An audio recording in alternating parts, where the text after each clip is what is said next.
ঢাকার সহ মানে ছয় ছয় সিটিতে প্রশাসক নিয়োগ ইস্যুটা নিয়ে আমরা শুরু করতে চাই। সেখানে ঢাকা উত্তর, দক্ষিণ সহ দেশের 6টি সিটি কর্পোরেশনে 6 জন পূর্ণকালীন প্রশাসক নিয়োগ দেওয়া হয়েছে।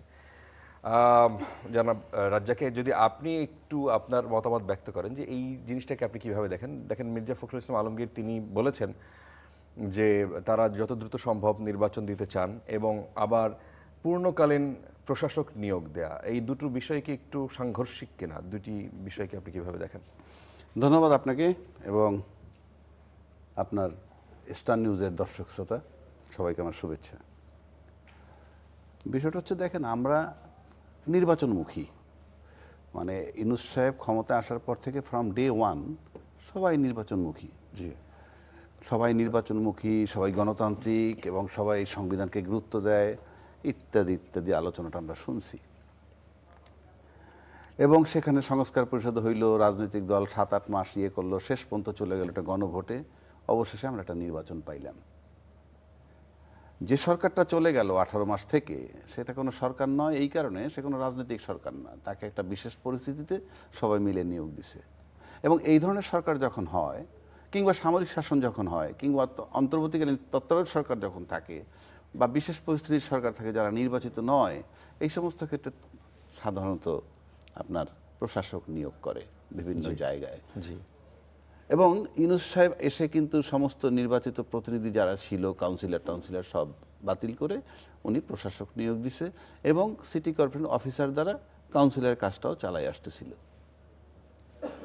এই সরকার, আবারও বলছি, নির্বাচনের জন্য দীর্ঘ 18 মাস তাদের শুধু নির্বাচন, তাহলে তারা তো নির্বাচিত সরকারের ক্ষমতায় বসলো এবং সে খুব দ্রুত গতিতে, তড়িৎ গতিতে আপনি দেখেন 6টা সিটি কর্পোরেশনে পূর্ণ মেয়াদে প্রশাসক নিয়োগ দিলেন।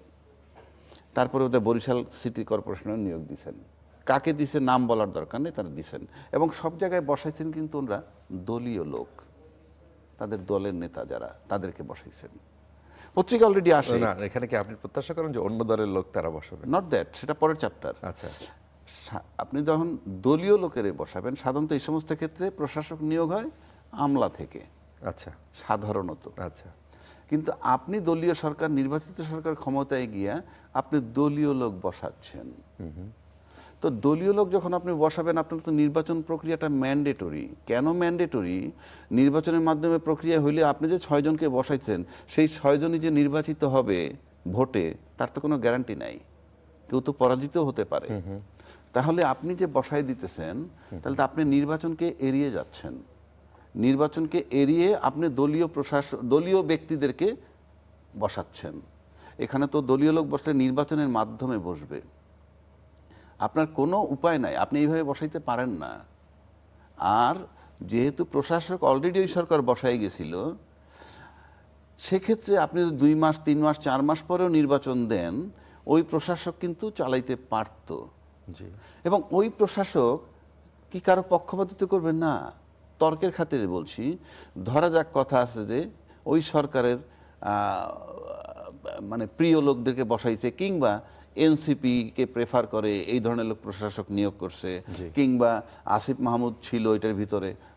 কিন্তু যখনই ক্ষমতায় পালাবদল হয়ে গেল, তখন কিন্তু ওই লোকগুলা থরথর করে কাঁপবে, এটাই স্বাভাবিক। যারা প্রশাসক, যাদেরকে নিয়োগ দেওয়া হয়েছিল, বরং তারা প্রশাসক থাকলে এই সরকারের অধীনে যতদিন পর্যন্ত নির্বাচন না হয়, ততদিন পর্যন্ত এই অ্যাডমিনিস্ট্রেটর যারা ছিল তারা থরথর করে কাঁপত, অর্থাৎ কাজগুলো ভালো হতো। কিন্তু আপনি যখন দলীয় লোককে বসায় দিলেন, তখন কিন্তু সরকারকে দলীয় লোক এত কেয়ার করে না, কারণ প্রত্যেকের মর্যাদা তো একটা লেভেলের, একটা মেয়রের মর্যাদা মন্ত্রী লেভেলের, প্রতিমন্ত্রী বা মন্ত্রী লেভেলের। সুতরাং দলীয় লোক যখন বসায়, তখন আমরা বাইরে থেকে দেখি মন্ত্রী, মেয়র, কিন্তু তারা যখন এক টেবিলে বসে আড্ডা মারে, তখন মনে হয় যে 5 জন বন্ধু আড্ডা মারে। আপনি দেখবেন 5 জন এসপি যদি এক জায়গায় বসে একই কোর্স মেয়েটের আড্ডা মারে, তখন মনে হয় না এসপি, মানে স্কুল ফ্রেন্ড আড্ডা মারতেছে। বিষয়গুলো এইরকম। তো আপনি যখন এদেরকে নিয়োগ দিয়ে দিলেন, তখন তারা পরিষ্কার আপনার লোক হলো। নির্বাচনের মাধ্যমে তাদেরকে নিতে হবে। আপনি কিভাবে নিশ্চিত হইলেন যে নির্বাচন হলে সবাই জিতে যাবে? না, সেই নিশ্চয়তা না, কিন্তু 1 নম্বর। 2 নম্বর হলো, আপনি যদি গণতান্ত্রিক প্রক্রিয়ায় বিশ্বাস করেন, তাহলে তো অপোজিশন লোক আছে এবং তারা তো 31% ভোট পেয়েছে। জি, এই যে যারা 11 দলীয় জোট 31% ভোট পেয়েছে, তারা তো বঞ্চিত হচ্ছে, ভোটাধিকার থেকেও বঞ্চিত হচ্ছে, এবং আপনিও নিশ্চিত না যে আপনার লোক জিতবে কিনা।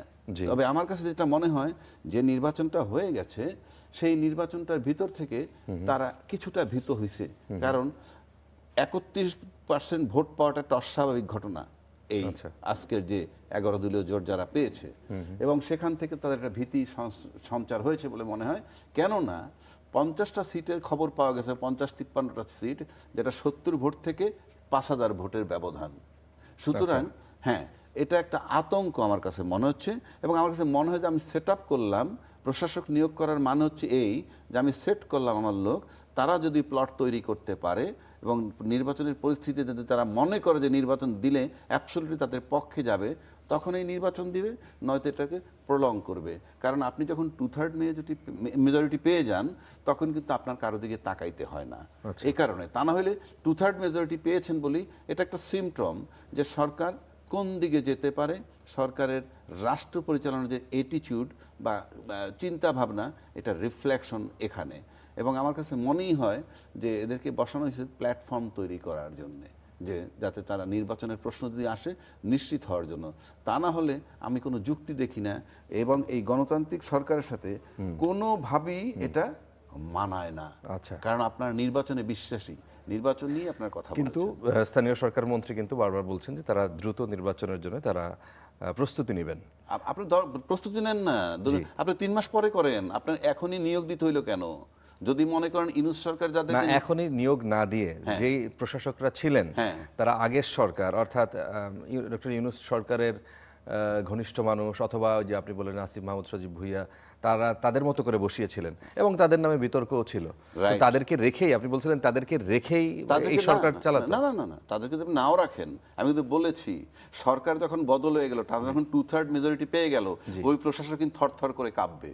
জি, সেই কারণে আমি বলছি তাদেরকে রাখতে পারতেন। আর যদি মনে করেন না তাও রাখবেন না, তাহলে আপনি প্রশাসক নিয়োগ দিলে সাধারণত আপনার আমলাদের ভিতর থেকে দেয়া হয়।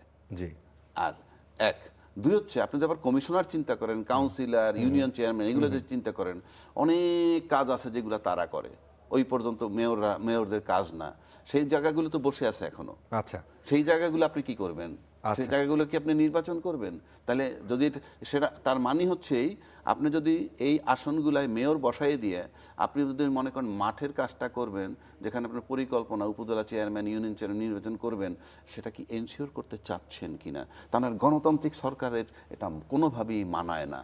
কারণ আপনার দীর্ঘ দেড় বছর শুধুই নির্বাচনে বিশ্বাসী, বারবার বলেছেন, সেই নির্বাচনে বিশ্বাসী হয়ে আজকে 2/3 মেজরিটি পাওয়ার পর প্রশাসক নিয়োগ, এবং সেটা আপনার দলীয় লোক, এই দলীয় লোক নিয়োগ দিয়েছেন শুধুমাত্র আপনার প্লট তৈরি করার জন্য। যেই ব্লেমগুলো ছিল ওই আসিফ মাহমুদকে নিয়ে, তারা যখন হয়েছিল যে তারাও প্লট তৈরি করতেছে, এবং স্থানীয় নির্বাচনের কথা তারা যখন আগে বলছে, তখন তারা বলছে যে ক্ষমতায় থেকে তারা প্লট তৈরি করে তারপরে এটা করবে। তা আমি এটা কোনোভাবে গ্রহণযোগ্য মনে করি না। 1, 2 নম্বর, 31% ভোট পাওয়া বিরোধী দলকে আপনি পুরা এড়ায় গিয়া আপনি আপনার দলীয় লোক নিয়োগ দিচ্ছেন। দলীয় লোক নিয়োগ না দিতেন তাহলে এক কথা, আপনি দলীয় লোক নিয়োগ দিচ্ছেন, তাহলে আপনার নির্বাচনের মাধ্যমেই দলীয় লোক নিয়োগ দেওয়া উচিত বলে আমি মনে করি। আচ্ছা।